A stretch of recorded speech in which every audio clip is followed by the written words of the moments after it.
Maganda ring gabi, ka-legit Darigans. Welcome back dito sa ating YouTube channel. Nandito na naman nga po ako, mga ka-OG si Gandara.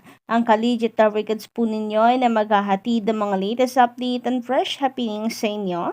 Hinggil sa TVJ and Digit Darigans. But before that, nais ko po muna i-shoutout ang masusugid po natin tayo sa baybay. Bilang pasasalamat sa walang sawa po ninyong pagsuporta at pakikinig parate sa atin pong mga daily updates. Kaya eto, wag na po nating patagalin pa mga ka-OG. Simulan po natin ang ating shoutout dito kay Sir Rodolfo Bautista. Maganda rin gabi sa inyo, Sir Rodolfo. Ayan, thank you so much sa walang sawang pagsuporta. And kay Mami Jovi. Ayan, Mami Jovi Gali, maganda rin gabi. Dati na po natin yung subscriber. Kaya naman na lubos-lubos po ang ating pasasalamat sa inyo. Pati po kay Paul Benuya. Maganda rin gabi. Mukhang ngayon ko lamang nabasa ang pangalan ninyo. But anyway, kung nanonood ka ngayon, maraming salamat sa pakikitambay dito at binigyan nyo ng oras sa ating YouTube channel. Ganon din kay Sir Joey Boy Stevens na matagal na po nating legit Daricans. Maraming salamat po sa pagsuporta ninyo sa atin pong mga daily updates at sa mga hindi ko po nabanggit ngayong araw.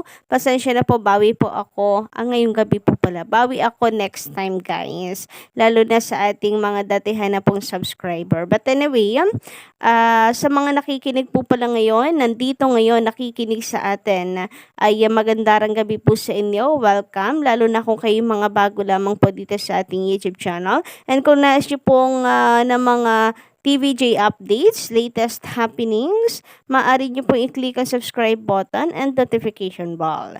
Ayan, pakidamay po ng notification bell para kayo ma-notify every time na may mga new reaction na videos po tayo.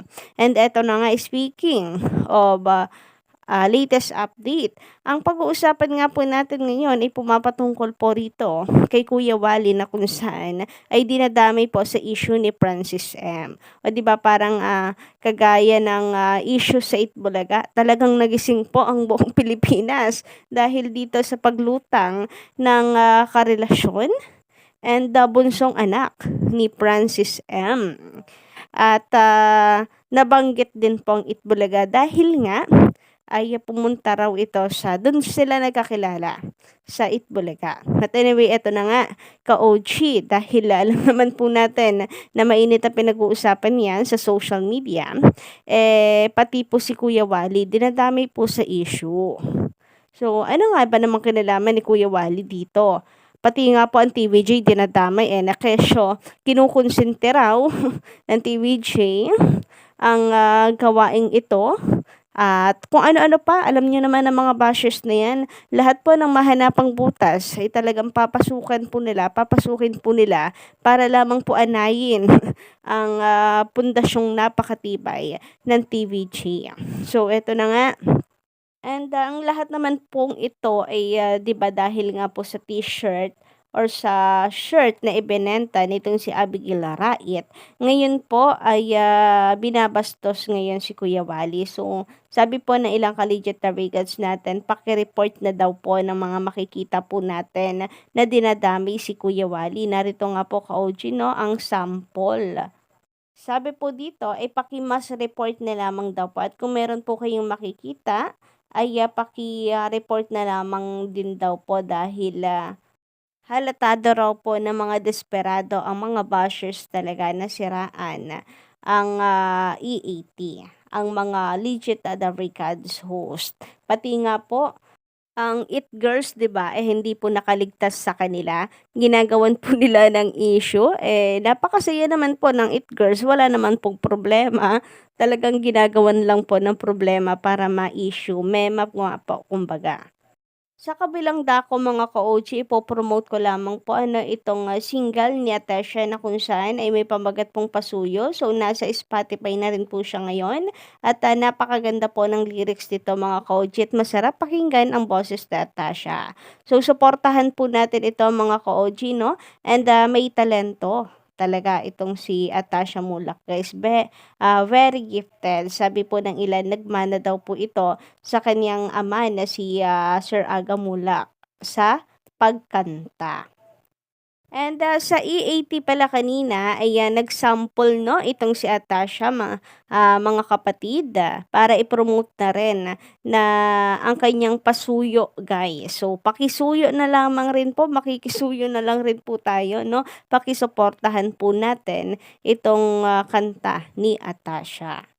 Samantala, para naman po sa mga team replay, mga ka-OG dyan na hindi pa po nakakapanood ng live stream ng TVJ sa Facebook or sa YouTube, ay ang isa po sa update ay nandito na po muli itong si Zombie. So, kasama po ulit siya ng Dowry Cards dito sa barangay. So, nakakatuwa no, na makita po muli itong si Zombie dahil pinatahimik ka po niya ang mga bashers, lalo na yung mga nagkakalat po ng fake news. So, welcome back, Zombie. Mukhang talagang meron lamang po siyang inasikaso. Katulad po na nabalitaan natin, nakasama po pala siya sa Pedro Penduko na lalabas po isa pong entry para sa MMFF.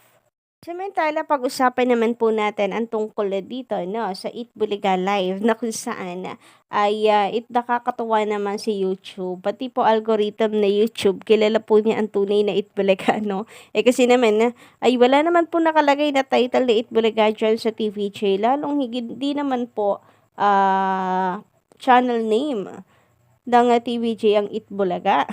Wala po tayong makikita dyan na Itbulaga, pero sila po ang number 1 o kauna-unahang nire-recommend ni YouTube pa rin. Sila yung lumalabas, no, ka-OG. And syempre, ay meron po tayo no napatunay dyan. So, narito guys, no? Pag sinerch nyo on Itbulaga Live, makikita nyo po dyan. Ayan, nangunguna po ang TVJ. Dahil sa kapa, itong pumapangalawa lang itong Tape Inc. Grabe nga yun, mga ka-legit Africans. Ultimo si YouTube, kilala niya kung sino ang tunay. YouTube algorithm, alam niya kung sino ang tunay na Eat Bulaga. Grabe nga yun. TVJ po agad ang kanilang unang inilalabas, 'di ba?